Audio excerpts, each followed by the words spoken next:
بچوں کے سکول کے بستے, بچوں کو جلا دیا جاتا ہے, گن پاؤڈر چھڑک کر گھروں کو آگ لگا دی جاتی ہے, املاک کو تباہ کیا جاتا ہے.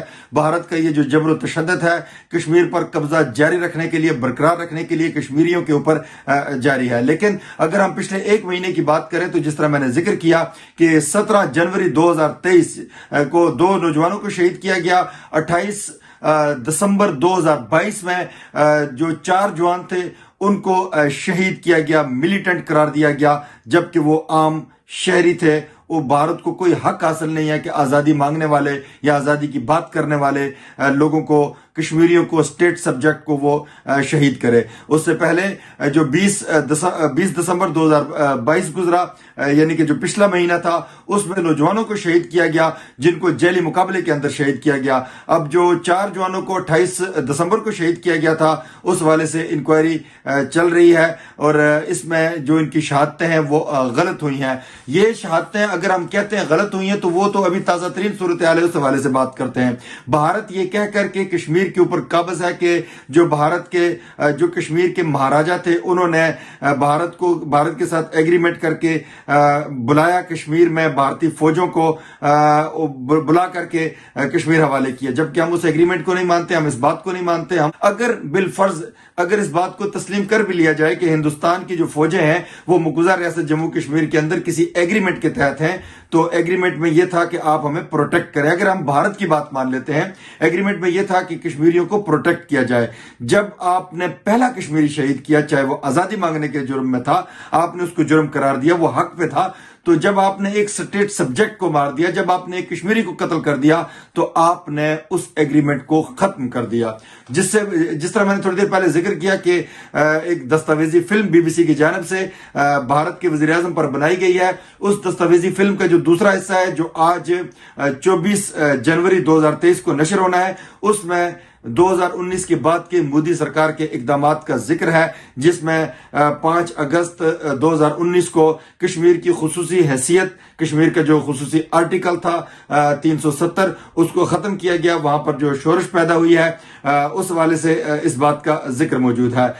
یہ کشمیر کونسل نے اچھا اقدام کیا ہے. خط آپ اس وقت اپنی سکرین پر آپ نے دیکھا, یقینی طور پر اس کے اثرات مرتب ہوں گے. اب صورتحال یہاں پر یہ ہے کہ کشمیر جو ہے یہ ایک سلگتی ہوئی چنگاری ہے 3 ایٹمی طاقتوں کے درمیان. ایک ایٹمی طاقت ہندوستان خود ہے, دوسری ایٹمی طاقت پاکستان ہے, تیسری ایٹمی طاقت جو ہے وہ چائنا ہے. اب ان 3 ایٹمی طاقتوں کے درمیان سلگتی ہوئی چنگاری کو اگر عالمی دنیا جو ہے وہ عالمی جو برادری ہے وہ ٹھنڈا نہیں کرتی, وہ بھارت کو لگام نہیں ڈالتے, وہ جبر و تشدد سے نہیں روکتے, وہ کشمیریوں کے حق کے خود ارادیت کو تسلیم کر کے ان کو ووٹ کا حق دے کر کے اپنی منزل کے تعین کا فیصلہ اس کا اختیار نہیں دیتے, تو یقینی طور پر دنیا میں ایٹمی جنگ کے خطرات کو نظر انداز نہیں کیا جا سکتا. یقینی طور پر اس وقت بھارت کو جو مغرب ہے وہ ایک منڈی کے طور پر دیکھتا ہے, تجارتی مراسم ان کے ساتھ رکھتا ہے, کاروباری ایک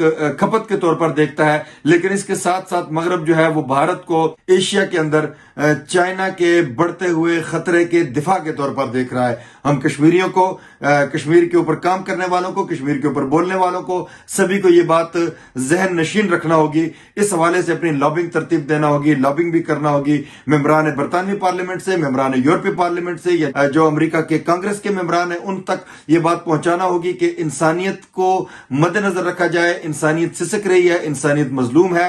بھارت کے جبر و تشدد کے سبب اگر یہ ظلم و ستم جاری رہے گا تو دنیا میں امن کا قیام جو ہے وہ ناممکن سے ناممکن تر ہوتا چلا جائے گا. میرے صدر جناب جو بیرسٹر سلطان محمود چودھری صاحب ہیں, مسٹر پریزیڈنٹ نے آج ان کا جو دن تھا وہ یورپی پارلیمنٹ کے اندر گزرا.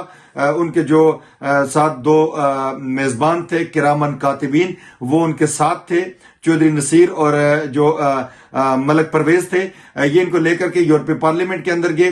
اب ہمارے ذرائع نے جو ہمیں کلیئر کیا ہے, بیرسٹر سلطان محمود چودھری صاحب کی 3 ملاقاتیں تھی یورپی پارلیمنٹ کے اندر آج.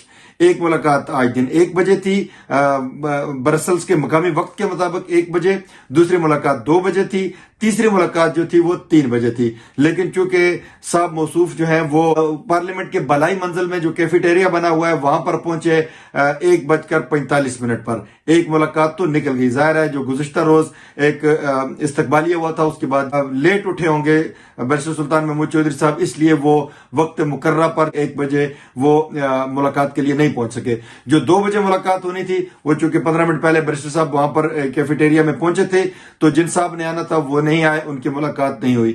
3 بجے جو ملاقات ہونی تھی وہ بھی نہیں ہو سکی۔ یہ وہاں پر بیٹھے رہے، انتظار کرتے رہے۔ پھر اس کیفے سے اٹھ کر کے جو یورپی پارلیمنٹ کی بالائی منزل کے اوپر ہے وہاں سے یہ مکی ماؤس یعنی دوسرے کیفیٹیریا کے اندر پہنچے، وہاں پر بھی انہوں نے کافی وغیرہ کے لیے لائن میں لگے، کافی لی، آرڈر کیا، پھر وہ کافی پیتے رہے وہاں پر بیٹھ کر کے۔ تو کیفیٹیریا کی حیثیت چاہے وہ یورپی پارلیمنٹ کے اندر ہو یا برٹش پارلیمنٹ کے اندر ہو، ایسے ہی ہے جیسے آپ یہ اچھے تعلقات کا وہ سلسلہ نہیں ہوتا، یعنی کہ اگر آپ president of Azad Jammu and Kashmir ہیں تو آپ ایک اچھے تعلق سے وہاں پر نہیں پہنچ رہے، تو یہ ایک ایسے ہی ہے جیسے تعلقات کے اندر اس میں ایک چک چونڈی والی بات ہے کہ چلو آئے گئے، مل لیے، نہیں ملے کوئی بات نہیں، وہ سلسلہ چل جاتا ہے۔ وہ تعلقات میں جو چک چونڈی کو ایک مقام حاصل ہے وہی کیفیٹیریا میں بیٹھے ہوئے لوگوں کو جو ملاقات کرتے ہیں ان کو حاصل ہے، چونکہ کیفیٹیریا ایسی جگہ ہوتی ہے جہاں پہ ممبران پارلیمنٹ آتے ہیں، آپ ان کو روک سکتے ہیں، آپ ان سے مل سکتے ہیں، آپ ان سے